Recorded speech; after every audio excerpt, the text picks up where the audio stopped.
Bisnis gadai swasta kian menjamur di berbagai wilayah, menawarkan pencairan dana cepat di tengah kebutuhan ekonomi masyarakat yang mendesak.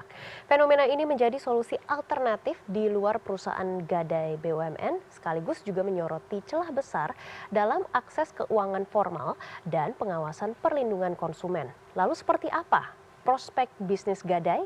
Berikut liputannya. Nadine, seorang karyawan swasta, hari itu tidak punya pilihan lain selain menggadai ponsel miliknya. Lantaran dia butuh uang tunai untuk membiayai hidup sehari-hari menjelang hari gajian tiba.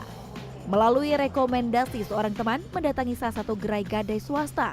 Katanya butuh kepepet dan akan segera menebusnya jika sudah gajian. Tadi aku gadai handphone sih Kak, tadi dihargain 800 sekian sih, 895-an. Cukup lumayan sih Kak, karena kan ini juga darurat juga kan, kebutuhan darurat. Jadi udah gitu unit only gitu, nggak ada full set, nggak ada charger sama box. Jadi lumayan sih harga segitu.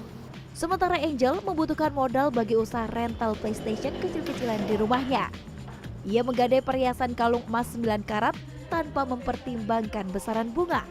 Angel berharap perhiasannya aman tersimpan sampai nanti ia tebus kembali. Yang udah pasti aman ya, karena sebelumnya kan saya juga sudah pernah ya di sini, itu barang saya juga udah terjamin aman. Kemudian pelayannya juga ramah-ramah sih Kak, ramah, kemudian cepat dan deket juga sih dari rumah. Sebelumnya gak ada handphone. Kalau untuk bunganya ini termasuk murah sih. Di bunga berjalannya hanya 0,8 saja itu. Tingginya kebutuhan masyarakat akan pinjaman yang cepat membuat bisnis gadai swasta kian menjamur. Tampak dari gerai-gerainya yang banyak bermunculan di pinggir jalan. Apakah karena persyaratan yang mudah atau prosesnya yang cepat? Tapi bagaimana dengan nilai taksirannya dan juga bunganya?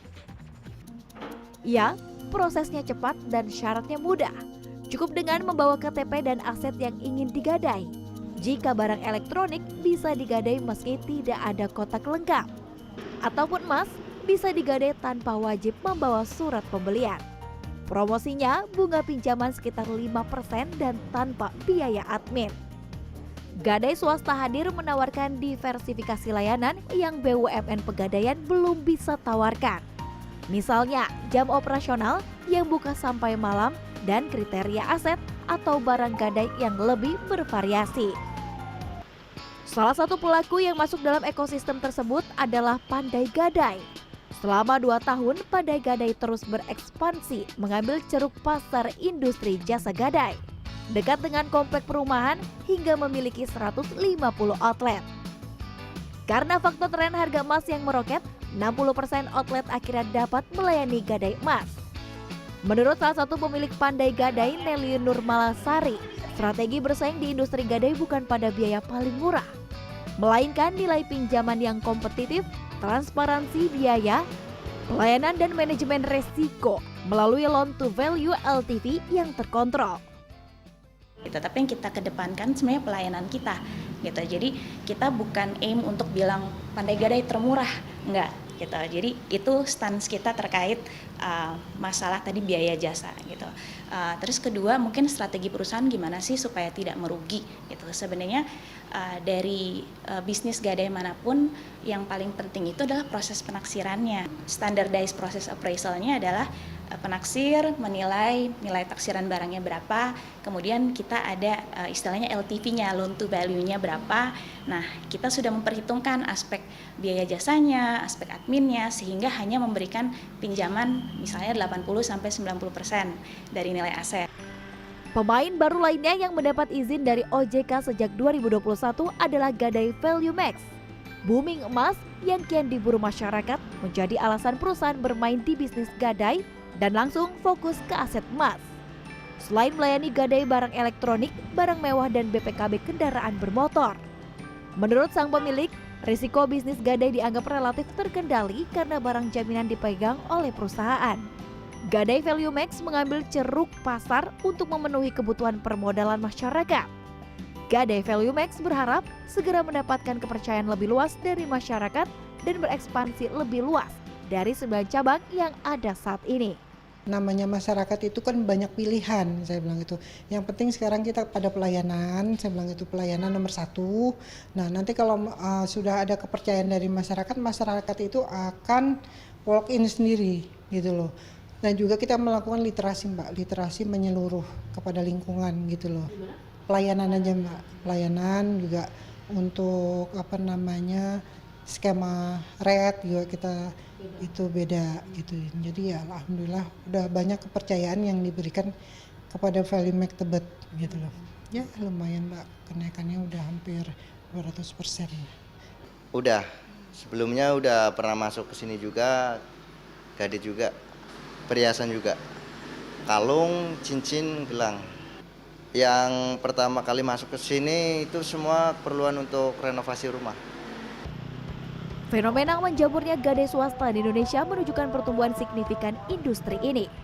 Didorong oleh permintaan pembiayaan jangka pendek dan sejak terbitnya regulasi POJK nomor 31/POJK 05/2016 di 2017, membuat jumlah perusahaan gadai swasta meningkat pesat hingga mencapai 200 merek perusahaan pada 2025. Pengamat bisnis Yuswo Hadi menilai, bisnis gadai yang merupakan bisnis kepercayaan membutuhkan modal yang besar untuk dapat menyalurkan pinjaman aset yang digadai. Kunci keberhasilan bisnis ini ada di peran penaksir agar tidak menjadi kerugian bagi perusahaan. Kedepan gadai swasta akan terus bertumbuh dan mulai merambah daerah di luar Jabodetabek dan Pulau Jawa. Namun masih sulit menyaingi BUMN Pegadaian yang masih menguasai 95% pangsa pasar gadai. Jadi salah satu kekuatan Pegadaian, salah satu kekuatan bisnis gadai itu kecepatan cair, Mbak. Nah, kecepatan cair itu kombinasi antara tadi feeling sama kemampuan teknis untuk menaksir tadi itu. Iya kan? Nah, yang kemudian dalam waktu cepat, oke nih nilainya katakanlah 5 juta, terus kemudian langsung cair gitu. Itu kan kuncinya kan di situ. Sementara kecepatan itu terkait juga dengan resiko kan. Nah, cepat tapi ternyata keliru kan bisa resikonya kan jadi nanti default dan seterusnya gitu. Jadi kombinasi dari berbagai hal itu yang menyebabkan kenapa bisnis ini kompleks sebenarnya. Yuswo Hadi melihat tak sedikit perusahaan gadai swasta menutup usahanya karena tidak kuat di 3 aspek, yakni modal, operasional, dan kepercayaan. Bisnis gadai bersifat offline dan manual serta sulit didigitalisasi.